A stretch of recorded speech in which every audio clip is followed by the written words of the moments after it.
You know, people get mad, bro. People get mad about everything I say. I was doing a show. I was in Portland, Oregon, and I was checked in a hotel under the name Charles Edward Cheese.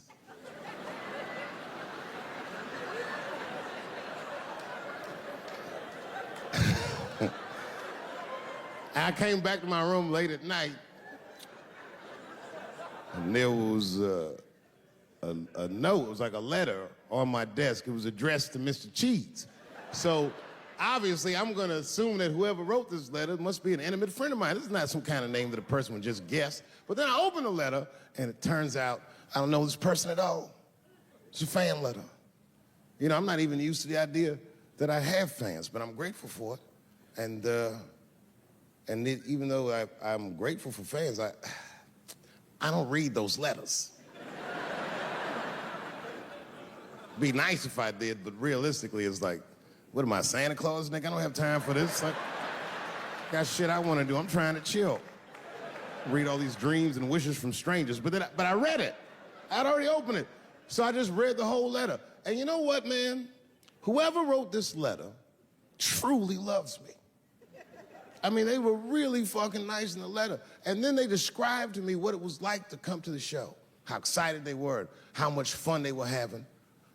And then they said that when I got to my jokes about transgenders, that they were, quote, devastated.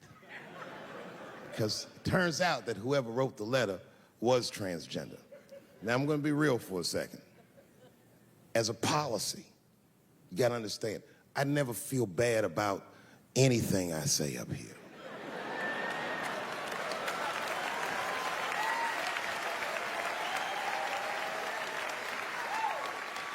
And I would never admit this to you if I hadn't locked your phones up.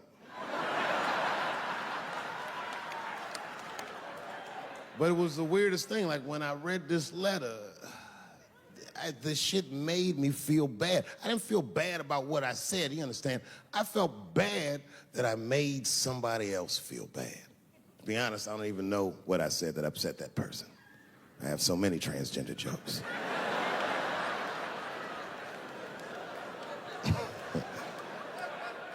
But I feel like it was probably this joke I'm about to tell you right now. And it's not even that bad of a joke. It's a true joke. I mean, it's not true, but I had read in the paper that Caitlyn Jenner was contemplating posing nude in an upcoming issue of Sports Illustrated. And I know it's not politically correct to say these things, so I just figured, fuck it, I'll say it for everybody else. Yuck.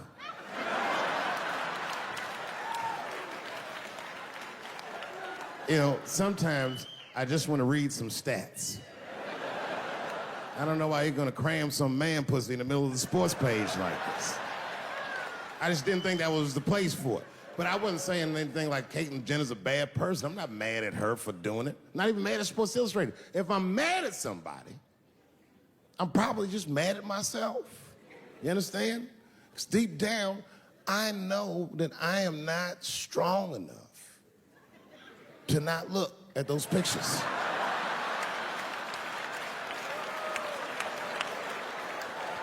And I don't think I'm ready to see what she's trying to show me. So Caitlyn, goddamn it, if you go through with this thing, bitch, you better go hard or go home. I want you to go all the way. Hustler style. Do you know what hustler style means, miss? That means spread the lips.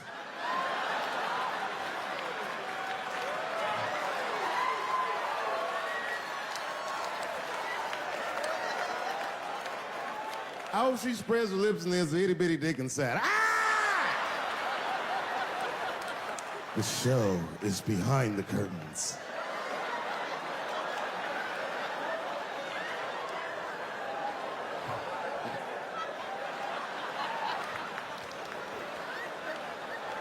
I don't know what I said that upset that person. But I'm gonna tell you something.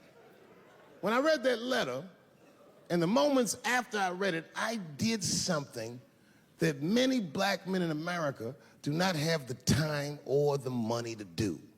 I thought about how I felt.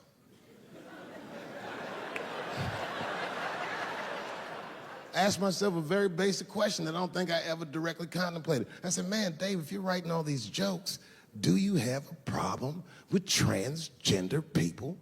And the answer is absolutely not. The fuck do you guys think I am? I don't understand all the choices that people make. But I do understand that life is hard and that those types of choices do not disqualify you from a life with dignity and happiness and safety in it.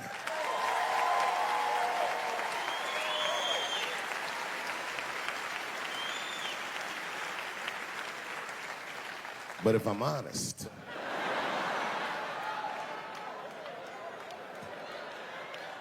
my problem has never been with transgender people.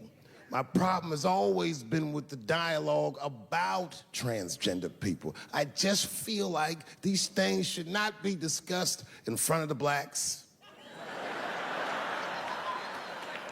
It's fucking insulting, all this talk about how these people feel inside. Since when has America given a fuck how any of us feel inside?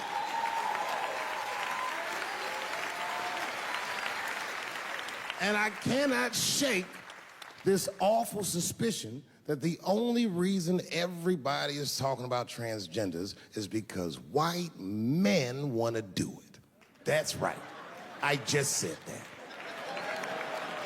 If it was just women that felt that way, or black dudes and Mexican dudes being like, hey, y'all, we feel like girls inside, they'd be like, shut up, nigger. No one asked you how you felt.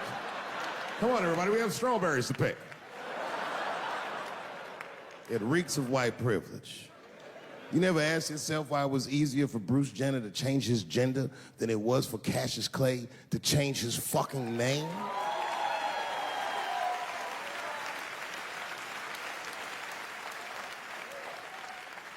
And if I were to be brutally honest,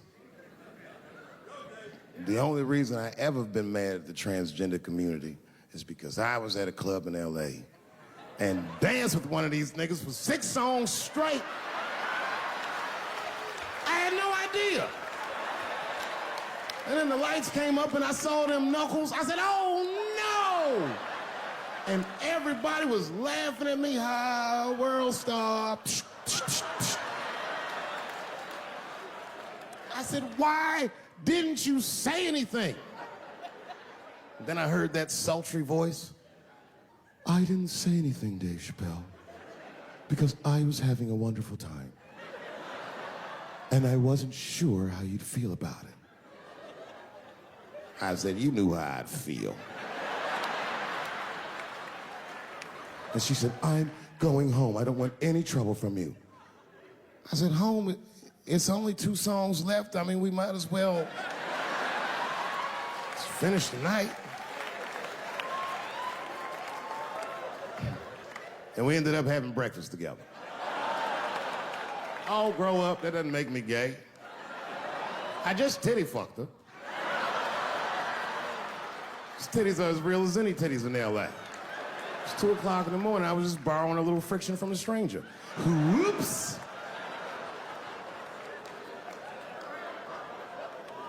I'm not saying I don't like police. I'm not saying that. I'm saying I'm just scared of them. Nothing wrong with that. Sometimes we want to call them too. Somebody broke into my house once. It's a good time to call them, but I don't. The house is too nice. It ain't a real nice house, but they never believe I lived it. Oh, he's still here. Oh my God. Open and shut case, Johnson. I saw this once before when I was a rookie. Apparently this nigger broke in and hung up pictures of his family everywhere. Well, let's sprinkle some crack on him and get out of here.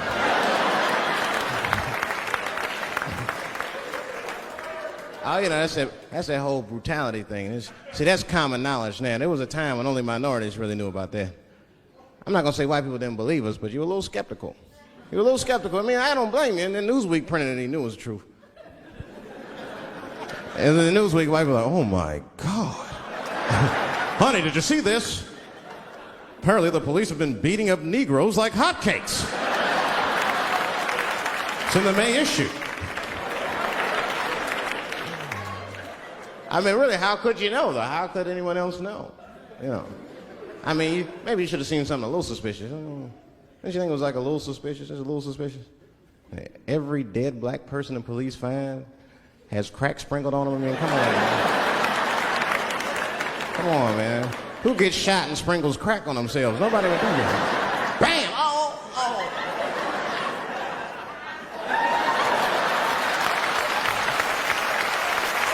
I don't want to leave no mysteries.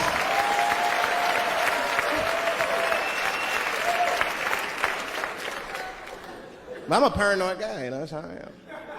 I am. I'll be scared to call 911 for anything, even if it's like a fire or anything.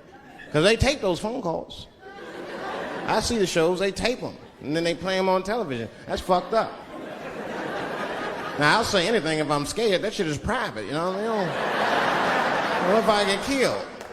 They start playing that 911 tape on the news, I'm dead, I can't explain myself to my buddies and shit.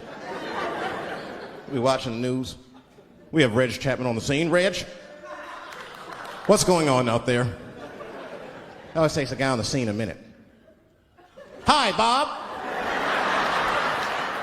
Hi, yes. We just got hold of a copy of Dave Chappelle's Frantic. 911 emergency call. Remember, viewers, some of this language is disturbing.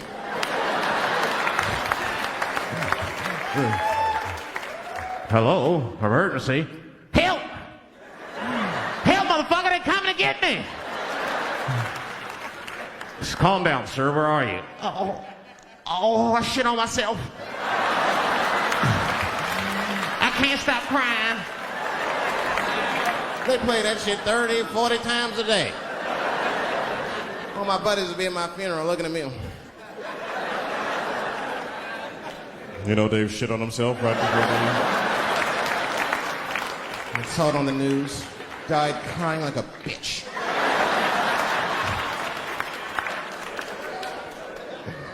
I'll be dead. I can't defend myself. That's not a nice thing to do. That's not a nice thing to do. I mean, it's a 911 tape. How they expect you to sound? Of course you're going to be scared. It's an emergency. Nobody calls 911 cool and relaxed. That shit would sound ridiculous. Hello, emergency. Hi. Hey, 911, how are you? Yeah. Look, there's a group of hooded white men gathering outside of my house, and it looks like they mean business. Get out here, nigger! I gotta go. You guys try and hurry.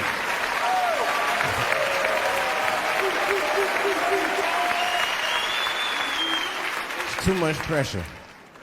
That's my problem. I can't handle pressure. Sometimes pressure make me talk different. I'm serious. You ever have like that social pressure? You ever talk to somebody who's fake and they make you fake? Like, that kind of deal, like, hey, how you doing? You're like, fine, how are you? And you're like, I don't even talk like that. I get sick of that shit. I do. It just makes me sick. Sometimes I'll talk crazy just to make myself feel better. You ever do that? Just start talking like crazy. Like, you ever hear this voice? Man. That's how bad guys used to talk in the 40s. In the old days. See, I talk like that. Not all the time, but if somebody put the pressure on me, fuck it, I gotta cut loose. Like the police pull me over, I'll talk crazy. Son, do you know why we pulled you over? Nah, because I'm black, see? That's right. Nah. I do it. It's not illegal to talk like that. How do they know I don't talk like that every day? Stop talking like that. Stop talking like white copper. Nah. That's how I talk, see?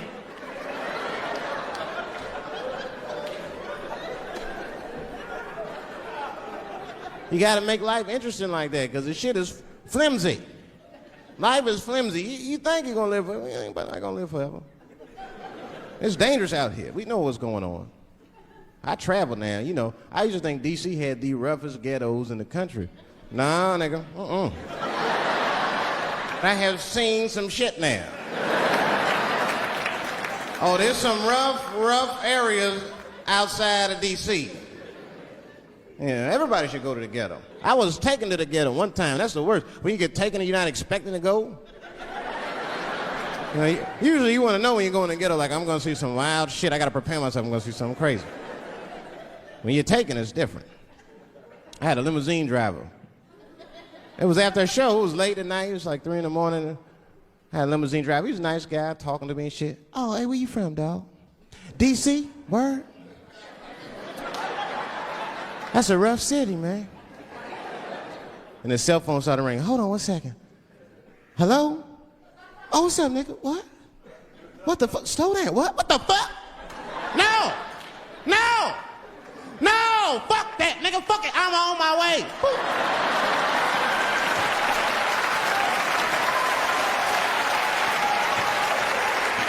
Hey. I gotta make a stop real quick. At 3 o'clock in the morning. I didn't know he was taking me to the ghetto at first. I started looking out the window. I was like, what the fuck? Is gun store, liquor store, gun store? Where the fuck are you taking me? This don't look good. He didn't say shit. He just pulled up in front of an old rickety building that looked like a project. Now, I'd never been there before. I'm not sure if it was a project, but it certainly had all the familiar symptoms of a project. A fucking crackhead ran this way.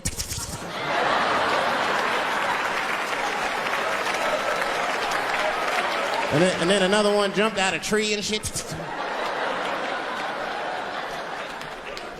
And I said, I'll be right back. And left me. Took the keys with him and just left me. At 3 o'clock in the morning, in front of a project, in a fucking limousine. This was not good. I was like, man, I gotta look around and see if I can see some landmarks and figure out where I'm at. I might have to escape on foot. Now, this is when I knew I was in a bad neighborhood. You only see this in the worst neighborhoods. Remember, it's 3 o'clock in the morning. It's 3 o'clock in the morning. I look out the window. It was a fucking baby standing on a corner. Look at this. And the baby didn't even look scared. He was just standing there.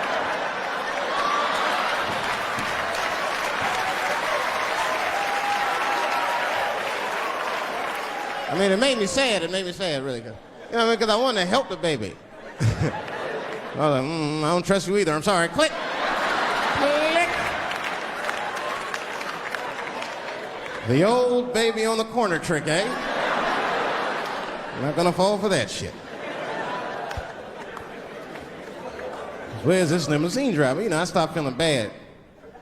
As time goes by, I start feeling worse. Like, man, what is wrong with me? What the hell's wrong? I'm scared of a baby. And this baby could be in trouble. He might need my help. I got to do something. But I wasn't going to get out the car.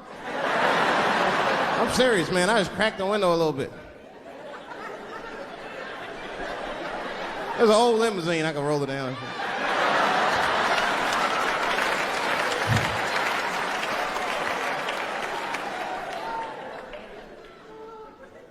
Hey, baby. Baby, go home, man. It's 3 o'clock in the morning. What the fuck are you doing up?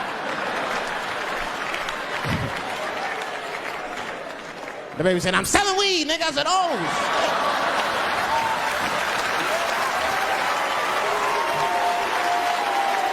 I wasn't expecting that. I'm serious. I had to buy 2 bags from him to calm my nerves. Let me get 2 corners. Got back in the car and rolled me a joint, man. So, that shit was scary, man. Every once in a while, like a crackhead would come up to the car and look in the window. It was like Jurassic Park and shit. He'd be looking on the car.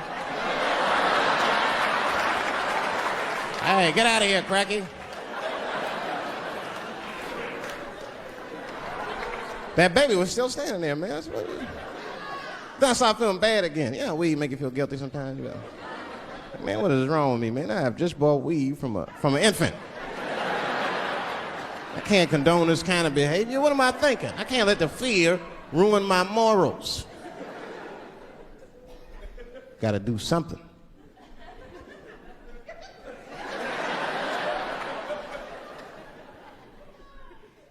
Hey, baby. Stop selling weed, all right? You got your whole life ahead of you. He said, fuck you, nigga, I got kids to feed. I said, God damn.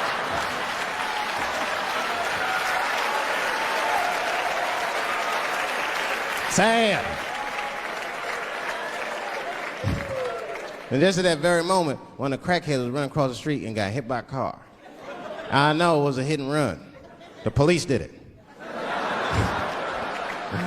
That's all right, they sprinkled some crack on him and got back up.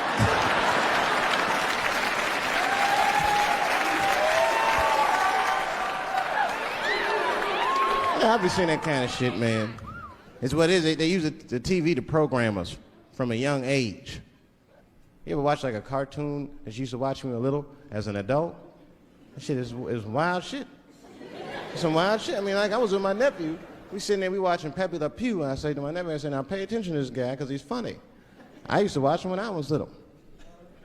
And we watched Pepe Le Pew, but I'm old now. I'm looking like, good God, what kind of fucking rapist is this guy? Like, take it easy, Pepe. My nephew was sitting there cracking up. Hee. See, sometimes you gotta take the pussy like Pepe. Like, no.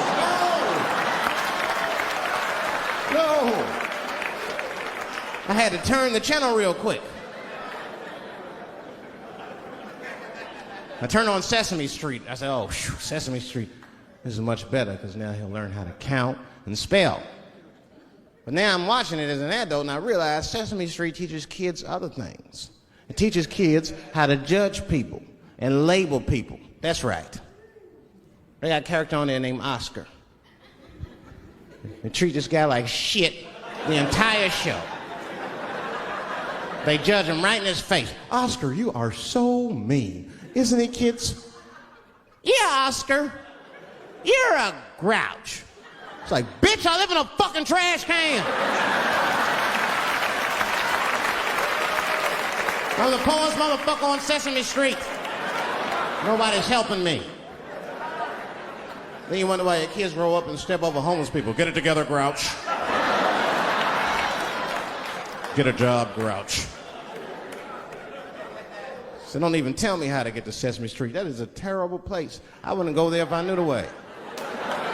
Who would want to live in a neighborhood like that? Fucking 6-foot pigeons walking around. And an elephant that's a junkie. Hi, bird. Yeah, that's right, Snuffy. Hi, bird, I'm sick. I need some smack, bird.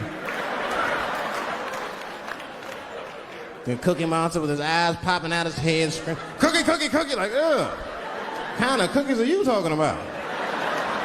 Chocolate chips don't do that to people. And then they had the nerve to put a pimp on there. They didn't come out and say he's a pimp, but I know a pimp when I see one. They called him the Count. Had a cape and everything. You just see him pimping, bitch, where is my money? You've been late 4 times, I've been counting. How many times must I smack you before you act right? 1, 2 smacks. Oh.